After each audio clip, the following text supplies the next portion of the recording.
Huh? Another location? Mm-hmm. There's a special note for the GM at the end of this section that says to proceed to an indoor set for the next part of the script. Whoa! They really pulled out all the stops for this new script.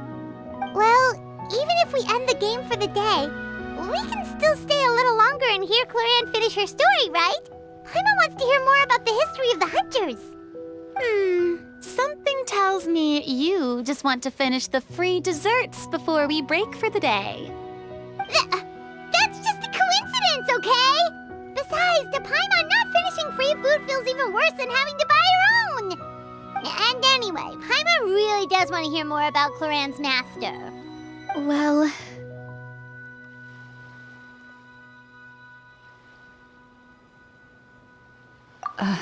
It's nothing. I appreciate the concern, but it's all in the past. It won't do any harm to share these things now.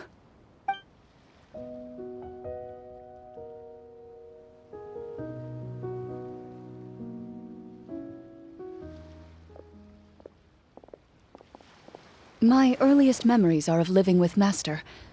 According to her, she saved me from certain people of ill repute. My birth parents had left me behind some time before that.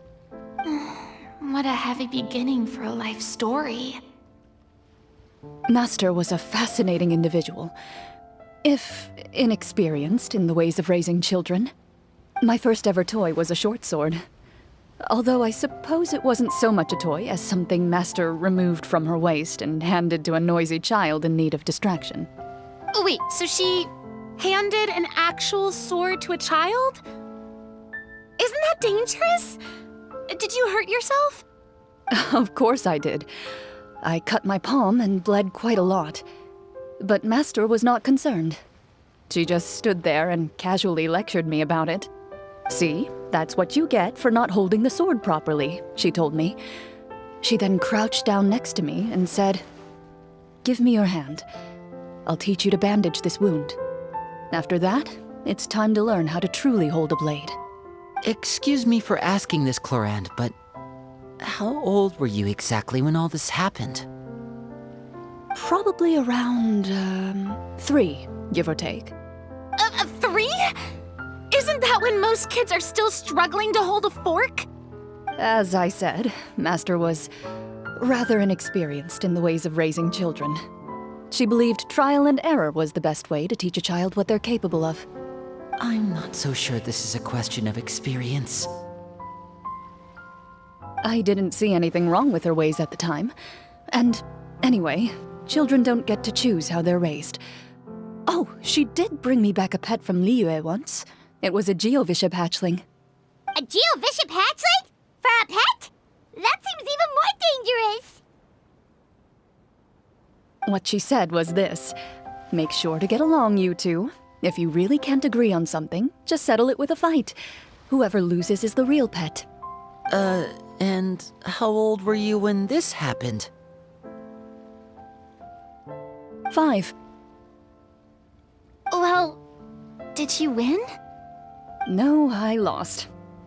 So you're saying you actually became the Geovishap's pet? Yes, but only for a week. By the end of that week, I defeated it in combat, and we've shared a cordial relationship ever since. That really doesn't sound like the kind of childhood someone should have. Later on, I gradually understood that Master most likely didn't know any other way to raise a child. She was a Marechaussee Hunter, but I never heard her bring up her own parents. Thanks to her, I learned how to navigate the forest by the age of 6, and could hunt monsters in the wild by myself the year after that. Even though the training she subjected me to was strict, she always made sure to take me traveling when she had the time. We met many of her friends during those days. That was also how I met Mr. Callis and his family. I still remember the first time we met. You were too scared to join our picnic and hid behind Ms. Petronia the whole time. I still hadn't really met many children my age at that time, so I didn't know how to interact with others. After that, though, you started coming over a lot. You loved challenging people to shooting competitions, remember? I don't think many members of the Spina ever beat you in one of those. I had a lot of fun during those days. I enjoyed them too. Oh, do you remember that one time we went exploring around the Spina together? We overheard Papa call your master Fontaine's protector of justice.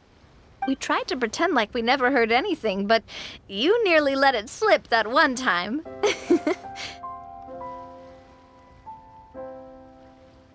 Protector of justice.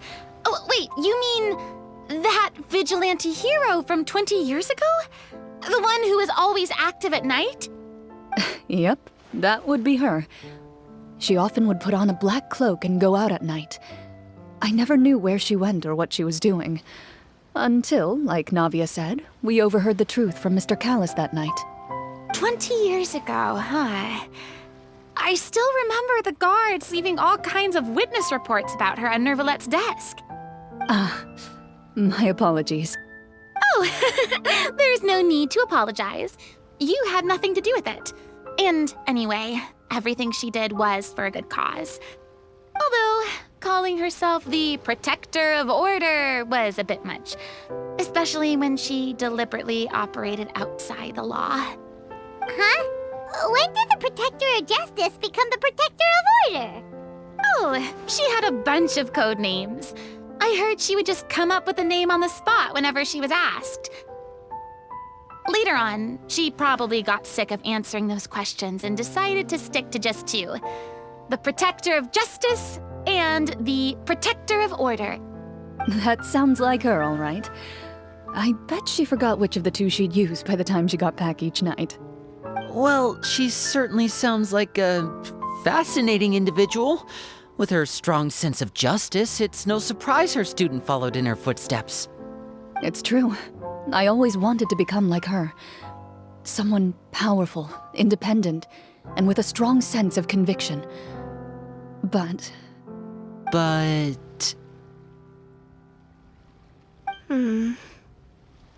She suddenly disappeared the night I turned 10 years old. Disappeared? What happened? I have no idea. She didn't even leave a note. I was never able to find out where she went. That night, I was celebrating my birthday at Navia's house, but Master never came to pick me up. When I returned home on my own, it was to an empty house.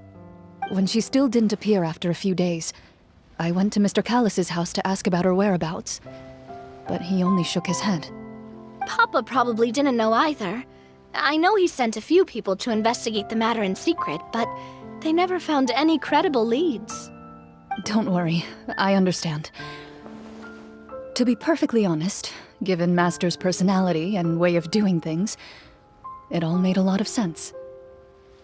If I had to guess, I'd say she probably used it as an opportunity to force me to become independent. Just like how, when a litter of kittens reaches a certain age, the mother willingly leaves them behind. Were you upset, Clorinde?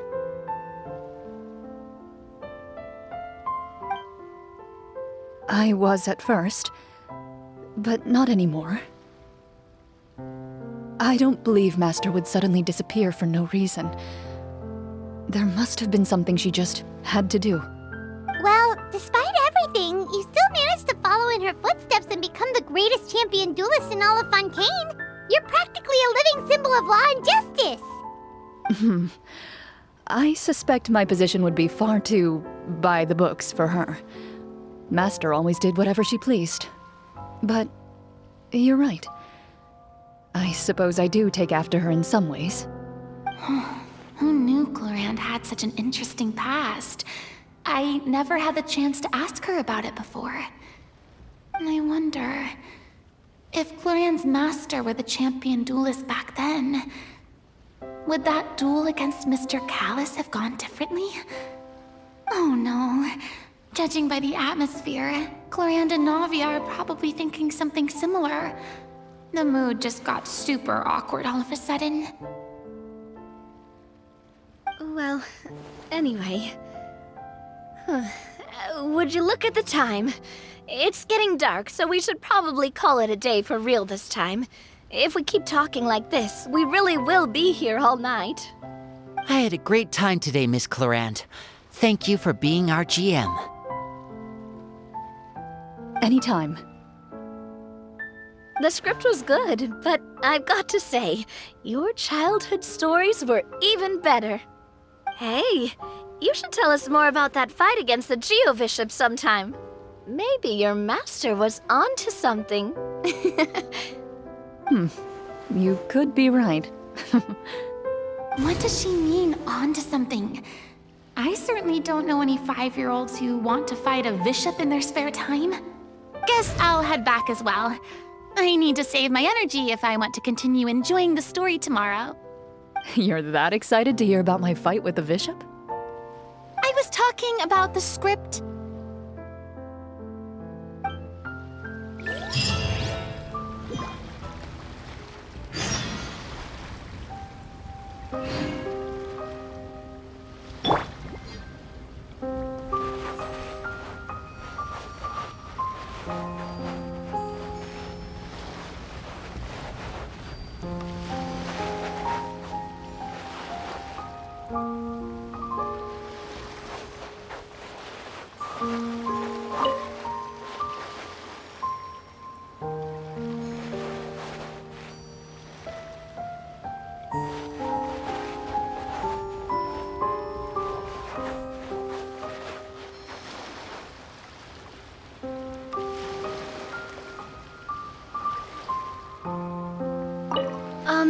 Just between the two of us, could you tell me what it was like to be the Geo-Bishop's pet? It was nothing special, really. Geo-Bishops don't understand the concept of a pet. So basically, it just headbutted me whenever I entered its territory. And that hurt? Yeah, it hurt. What, something you want to experience for yourself? Oh, I'm good. Thanks.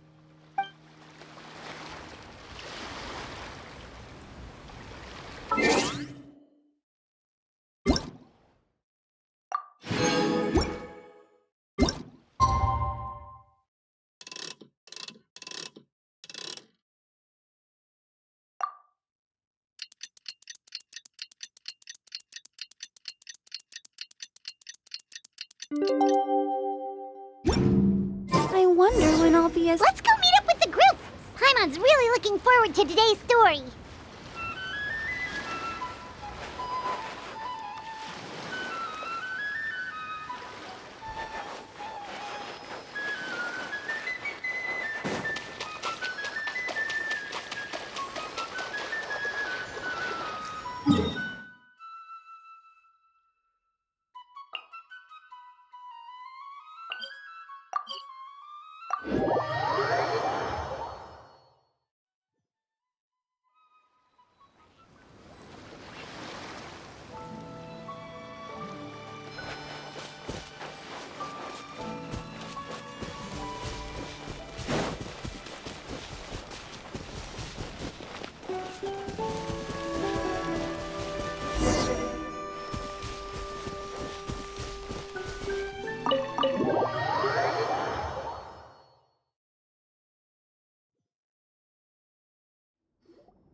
Looks like everyone's here.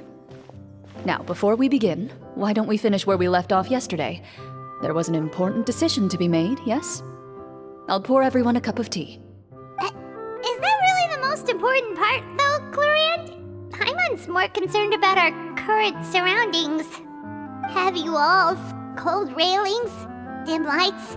This is obviously supposed to be a prison.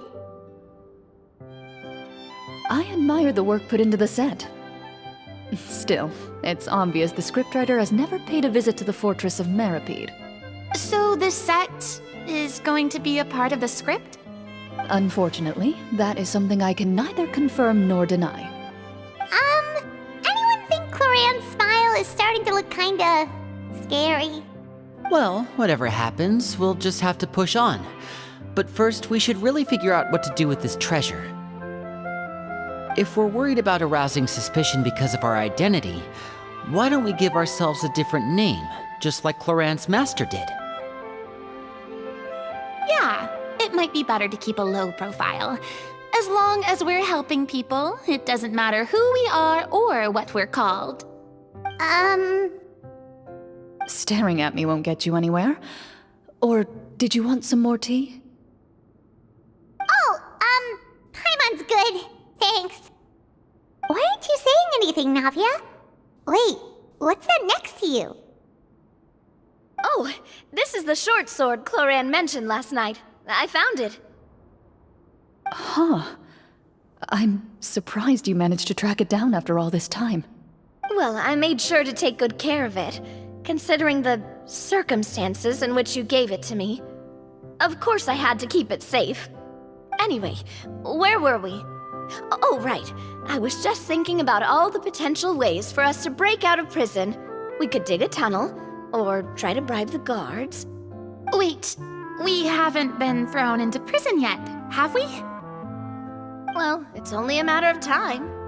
It pays to be prepared. Just like how you should always have an umbrella on hand, even when it's sunny. All right, Paimon's made up her mind. Let's just give the treasure away. Paimon may have wanted to keep it, but if it's going to land us in prison somehow, Paimon will be too upset to enjoy her snacks. So, you've reached an agreement? All right then, we can continue with the story. Oh, and we'll collect all the scattered pieces of treasure on the ground as well. All right. You collect the treasure and make your way back to the capital with your bag of loot in hand.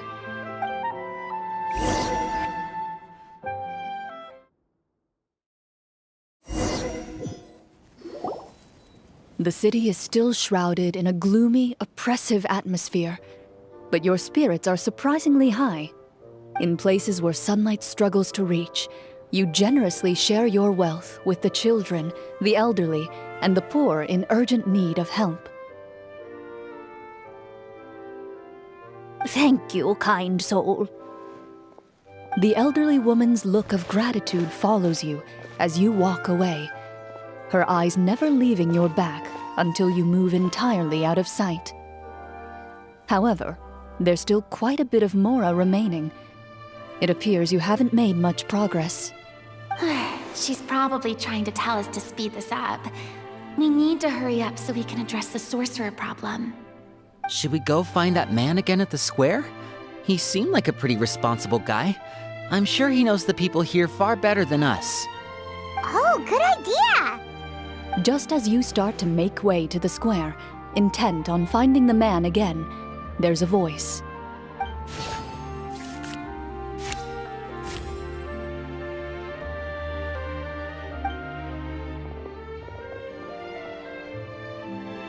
Please wait, distinguished guests. Several strange guards suddenly call out to you. They run forward to meet you and proceed to politely pay their respects. Greetings, gentlemen. Are we being invited for afternoon tea? Surely you jest, my lady. That would not be our place. It is His Excellency the King who requests to meet with you. Please come with us.